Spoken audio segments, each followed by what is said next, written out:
Libéral FM, le journal. Merci de commencer cette semaine avec nous, messieurs et dames. Nous sommes lundi 20 juillet 2020. Bienvenue à cette édition d'information. Tout de suite, les titres.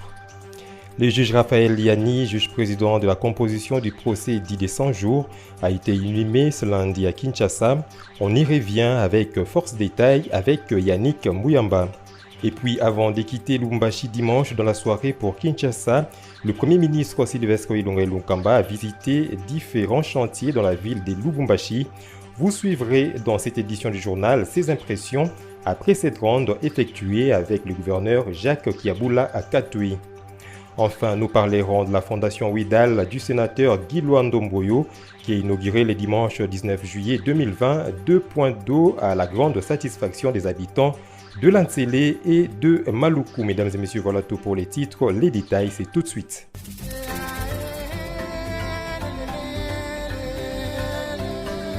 Libéral FM, le son du Congo profond. Et bonjour à tous. Décédé dans la nuit du 26 au 27 mai de l'année en cours, Raphaël Liani, juge qui présidait les audiences du procès les plus retentissants de ces dernières années, a été mis en terre ce lundi 20 juillet 2020, ce après avoir reçu les hommages du président de la République Félix Antoine Tshisekedi. Yannick Muyamba pour le reportage. Palais de la Justice, commune de la Gombe. C'est bien ici que le corps du juge Raphaël Liani est exposé après sa levée de l'hôpital du Cinquantenaire pour des hommages en rapport avec son rang. Dans la cour du palais, c'est une foule incalculable qui est venue rendre hommage à ce grand soldat de la justice avant de prendre la direction de sa dernière demeure.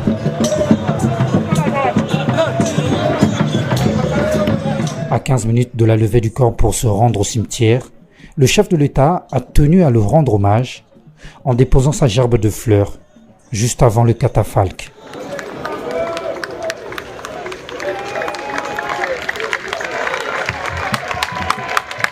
Dans la foule du palais, ce sont des moments de grandes émotions, tels que le témoigne ses pères. On est abattu, très abattu, pour le simple fait que nous venons de perdre une tête, une intelligence, une bibliothèque qui nous a quittés dans le secteur judiciaire. Juge Liani n'était pas n'importe qui, il fut un homme de charisme, un homme de paix, un homme social, mais abattu au front en défendant une cause noble. Vous vous rappelez, c'était celui qui dirigeait le débat dans l'affaire des 100 jours, le dossier Vital Kamerhe. Tout le monde a vu comment il dirigeait le débat. Et au jour d'aujourd'hui, il vient de nous quitter dans des circonstances que tout le monde est censé connaître. Il y a Lubumbashi, à l'Inulu, donc Yanni Raphaël Ovungu était avec moi depuis l'université de Lubumbashi. Il a été recruté en 1999 à l'époque du ministre Mwenze Kongolo. Il a passé les concours et nous avons été tous formés à la Cour suprême de justice de l'époque. Et après, au mois de février 2000, nous avons été affectés au parquet de grande instance de Tchela, dans les Bas-Congo. Donc, il était magistrat à titre provisoire comme moi. Nous avons passé 12 mois de la période probatoire. Et puis, après le passage de notre procureur général, nous avons été confirmés, nommés par le chef de l'État, et magistrat à titre définitif. Dans la foule, le public a aussi voulu se joindre au magistrat pour exprimer sa reconnaissance et rendre hommage au grand Yanni. Nous avons passé des bons moments toutes ces années. Il était toujours présent dans l'occasion nyonso. C'était vraiment un grand frère pour nous. Liwa ya papa Raphaël. Alors ils ont salé biso pasi makasi ndenge to perdre papa we. Aza papa moko aibe ko vivre na bato. Aibe ko fana na bato. Aswana kana motute. Alors tozana émotion moko makasi. Et puis avant de terminer sa mission dans le Haut-Katanga, Sylvestre Ilunga Ilunkamba, Premier ministre et chef du gouvernement, a fait une ronde de la ville de Lubumbashi. Ce dimanche 19 juillet, c'était pour visiter différents chantiers dans la ville de Lubumbashi. Reportage Célestine Massoudi Tamboué. Avec à ses côtés le ministre de la Défense Emengo Imukena Loussa Diessé, le premier ministre Sylvestre Ilunga Ilunkamba a été conduit par le gouverneur Jacques Kabula Katwe sur certains chantiers réalisés à Lubumbashi à l'espace d'une année par son gouvernement provincial. Le nouveau pont Kabula-Meshi sur l'avenue Chinyama était le point de départ de cette ronde. Ce nouvel ouvrage capable de supporter 120 tonnes et éclairé de nuit avec des lampadaires solaires relie de nouveau le quartier Kabula-Meshi et Karavia, restés longtemps séparés à cause de l'effondrement de l'ancien pont. D'ici, l'autorité provinciale, avec à ses côtés le vice-gouverneur Jean-Claude Kanfouamimba, va guider son hôte de marque sur l'avenue Kassavubu. La chaussée élargie à 14 mètres avec séparateurs, trottoirs pavés et éclairée la nuit par des lampadaires solaires. Le même modèle sera dupliqué sur d'autres artères de Lubumbashi en plein chantier. C'est entre autres l'avenue Lumumba avec son rond-point non loin du tunnel et la chaussée de Kasenga visitée également par le chef de l'exécutif national. Ce dernier qualifie de remarquable le travail réalisé dans une année seulement par le gouvernement Kabula. Il s'agit des travaux de modernisation des avenues de la ville de Lubumbashi. C'est un travail remarquable, c'est très important dans le cadre de la modernisation du pays. C'est un travail bien sûr à encourager et félicitations au gouverneur qui a entrepris ces travaux sur les ressources propres de la province. Merci, monsieur le gouverneur, et bon travail. Il faut noter que tous ces chantiers en cours de réalisation et d'autres ouvrages déjà exécutés à Lubumbashi, comme à l'intérieur du Haut-Katanga, le sont grâce aux fonds propres du gouvernement provincial. Engagé aux côtés de la population au début de l'annonce officielle de la pandémie à coronavirus, le sénateur Guy Luando-Mboyo et la Fondation Ouidal ont inauguré le dimanche 19 juillet dernier 2 forages d'eau en Tsélé et Maluku à la plus grande satisfaction des bénéficiaires. Yannick Mouyamba a pour le reportage. Ce dimanche 19 juillet 2020 n'était pas de tout repos pour le sénateur Guy Luando-Mboyo. Il a procédé à l'inauguration de 2 points d'eau, réponse à son engagement de redonner le sourire à ses frères et sœurs en cette période de la crise sanitaire liée à la pandémie du Covid-19 qui décime des milliers de vies humaines dans la planète. Dans la commune de Linsélé, dans les périphériques de la ville-province de Kinshasa, cet ouvrage a été réalisé à la demande de la Fondation FM3, attendez Fondation Mwamba Mushikonke Mwamous. Cette action d'intérêt communautaire vise à soulager la population de cette partie de la capitale qui manquait cette denrée depuis plusieurs années, à quelques pas du majestueux fleuve Congo. Au nom de la Fondation FM3, la sénatrice Isabelle Kabamba s'est exprimée en ce terme. C'est un jour inoubliable. Je remercie sincèrement la Fondation Ouidal. Vous avez vu la masse. Cette population souffre sérieusement pour avoir de l'eau. Ils parcouraient de longues distances à la recherche de l'eau à boire. Mais aujourd'hui, la Fondation Ouidal est venue apporter l'eau à la population, donner solution à la population, surtout à nos mamans. Vous avez vu comment ils sont contentes. Cette école, sans l'eau, on ne devait pas fonctionner. C'est grâce à la Fondation Ouidal qui a mené la vie même à cette école pour donner le rang des écoles de la ville. Nous disons sincèrement merci à la Fondation pour le bienfait. Les bénéficiaires directs de cet ouvrage ont eux aussi exprimé leur gratitude au sénateur Guy Luando-Mboyo et la Fondation Ouidal. En tout cas, tosepeli papa ndenga atieli biso mai etake ngai communale ya bashefu de Risele Mobimba mama Emily ale na sepeli ndenge babengaki biso kokoma pe na komi na kuti batie mai tozana esengo makasi tosepeli toza vraiment na esengo mingi ba mama nyonso ya quartier basepeli makasi nzamba sunga ye penza akende liboso. Après la grande commune de Linsélé, l'élu de la Tchapa s'est rendu à Maluku pour un événement de même nature. Ici, à son arrivée, il a été accueilli par le bourgmestre et une poignée des différentes structures de base bénéficiaires de cet ouvrage.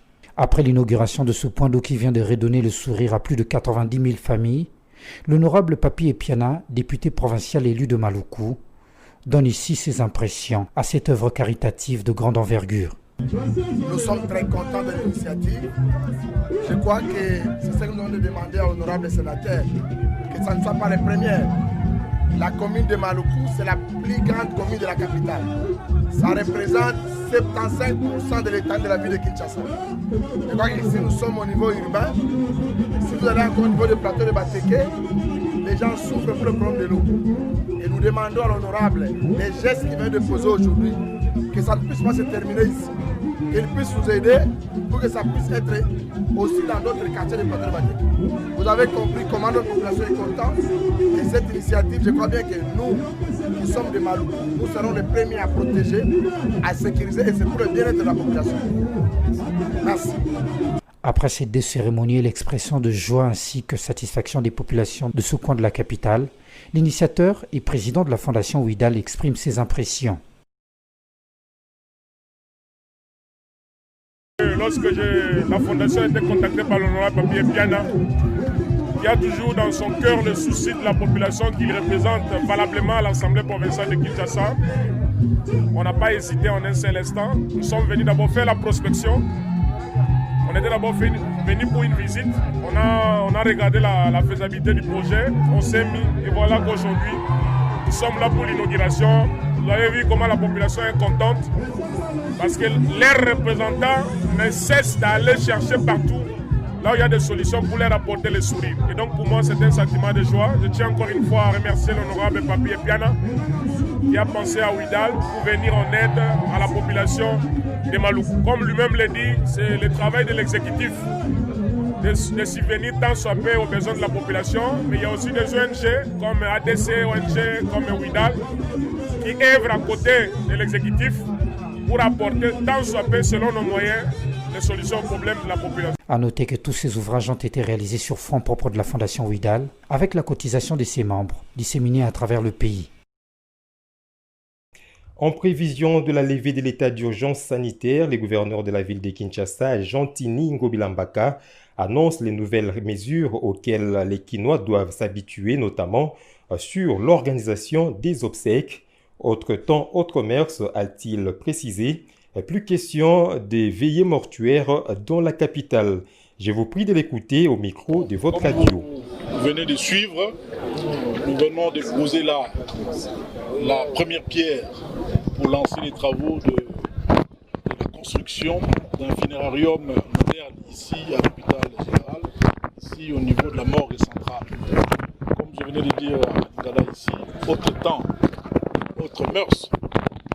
Le président de la République, en décrétant l'état d'urgence, en confinant également notre pays, ça nous a donné des enseignements plutôt. Ça nous a donné des enseignements pour lesquels nous devons suivre, pour lesquels nous nous sommes inspirés aujourd'hui. C'est-à-dire dorénavant, à Kinshasa, même après que nous ayons vaincu le coronavirus, nous allons continuer avec les mêmes procédés. C'est-à-dire, une fois que nous avons fait la levée du corps à la morgue, nous l'amenons au funérarium, comme ici, en ce qui concerne la morgue centrale de Momayemo. Une fois que nous avons fait la levée du corps à la morgue, nous amenons les corps ici au funérarium.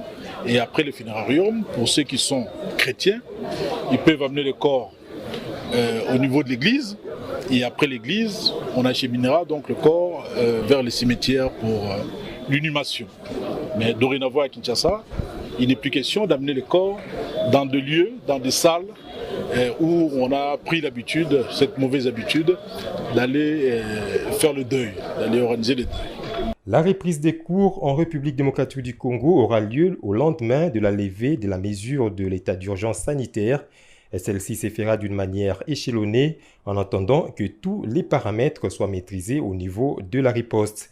C'est le ministre de l'EPST qui l'a dit lors de la réunion avec les partenaires techniques et financiers tenue ce week-end à Kinshasa. En croire Willy Bakunga, les finalistes seront les premiers à reprendre le chemin de l'école, mais seulement il faut que l'état d'urgence sanitaire prorogé déjà à 6 reprises prenne fin. Je vous propose de les suivre. Alerte conférence live. À l'occasion des Journées mondiales de la jeunesse, l'honorable sénateur Guy Luando Mboyo, président du caucus des sénateurs de la province de la Chuapa, président du club des parlementaires congolais du développement, est un avocat d'affaires mandataire en mines et carrières, fondateur du cabinet d'affaires GLM & Associates, et membre du conseil d'administration de plusieurs sociétés commerciales avec plus de 10 ans d'expérience professionnelle, président de Widal Fondation, promoteur d'école Widal School, président du groupe des sociétés Widal, dont les activités couvrent les secteurs de consulting, des services, des mines, de la restauration et de l'hôtellerie, du transport en commun, des finances et de l'immobilier, organise en ligne ce dimanche 26 juillet 2020 à 17h une conférence autour du thème « Un leadership de référence pour bâtir le Congo de demain par une jeunesse responsable ». L'honorable Guy Luando Mboyo lui-même en sera l'orateur principal. Vous êtes jeune, vieux, homme, femme, amoureux du Congo et soucieux de son développement.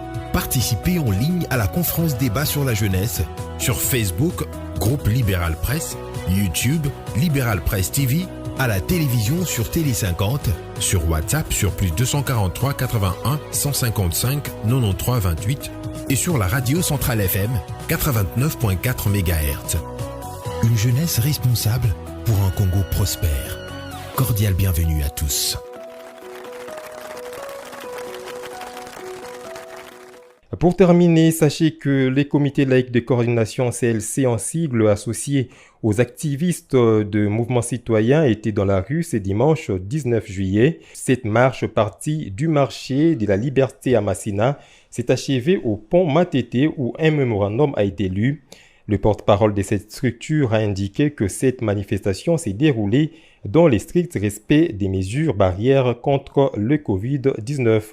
Pour Maître Hervé, cette marche était une occasion pour réclamer l'indépendance de la CENI. Reportage. Pour déterminer la marche, nous avions convenu avec la police nationale de ne pas dépasser l'échangeur de limité. Donc, comme nous avions promis de collaborer étroitement avec les autorités, nous avons accepté de nous limiter à ce niveau-là vers le terre-plein en dessous du pont Matete, où nous avons fait la lecture de notre mémorandum. Ce mémorandum reprend nos préalables habituels. Nous saluons l'initiative du chef de l'État de ne pas reconduire un acteur du chaos électoral passé, mais il faut réformer la loi organique sur la CENI, il faut auditionner les rapports de la CENI Nanga et surtout auditer la gestion de la CENI Nanga et retirer les lois scélérates sur la caporalisation de la magistrature. D'autres préalables que nous avions intégrés, la non-désignation de Ronsard Malonda n'était qu'un seul aspect de nos revendications. Mais là, nous revenons en fait au statu quo ante. Les questions liées au chaos électoral, à l'absence d'indépendance de la CENI, à l'absence de transparence du processus électoral, aux modalités de désignation d'une CENI caporalisée ou au service des familles politiques demeurent. Est-ce que nous voulons encore d'une CENI dont le membre participe à des réunions avec leur autorité morale et se prennent en photo ou tiennent des réunions où ils expliquent des stratégies à une famille politique donnée? Vous voyez bien que ces questions-là n'ont toujours pas trouvé de réponse. Est-ce que nous avons reçu jusque-là le rapport de la CENI Nanga qui est toujours sur la table du bureau de l'Assemblée nationale, alors que conformément à l'article 52 de la loi organique, il fallait que non seulement il y ait la lecture de ces rapports, mais l'audit de la Cour de compte. Est-ce qu'au moment où nous vous parlons, on a reformé cette loi organique dont les propositions sont déjà sur la table de la présidente de l'Assemblée nationale? Non. Donc la situation reste à l'étape initiale, moins le forcing de la désignation de Ronsard Malonda. Nous saluons ce que le chef de l'État a fait, mais c'était une étape nécessaire, mais pas suffisante. Voilà, messieurs et dames, ce journal est complètement fini. Si vous nous avez pris en cours, voici les rappels des titres. Élevé au grade de chevalier de l'Ordre national des héros nationaux Kabila Lumumba à titre posthume, le juge Raphaël Liani a été porté en terre ce lundi 20 juillet 2020 à Kinshasa, après les hommages lui rendus par le chef de l'État congolais Félix-Antoine Tshisekedi. Et puis retour à Kinshasa du Premier ministre Sylvestre Ilunkamba, ce après un bref séjour de travail à Lubumbashi dans les Hauts-Katanga. Enfin, Widal Fondation du sénateur Guy Luando Mboyo a inauguré les dimanches 19 juillet dernier 2 forages d'eau dans la commune de Lantélé et dans celle de Maluku. Vous avez suivi un reportage complet dans cette édition du journal. Mesdames et messieurs, ce journal est complètement fini. Il a connu les concours rédactionnels de Flavien Tepa, Nestor Ngeleza, Ika Miongo, Yannick Mbouyamba et Célestine Massoudi. En leur nom et au bien propre, je vous dis merci de l'avoir suivi. Ce journal vous a été offert par Widal Fondation, tous ensemble, pour l'épanouissement de tous.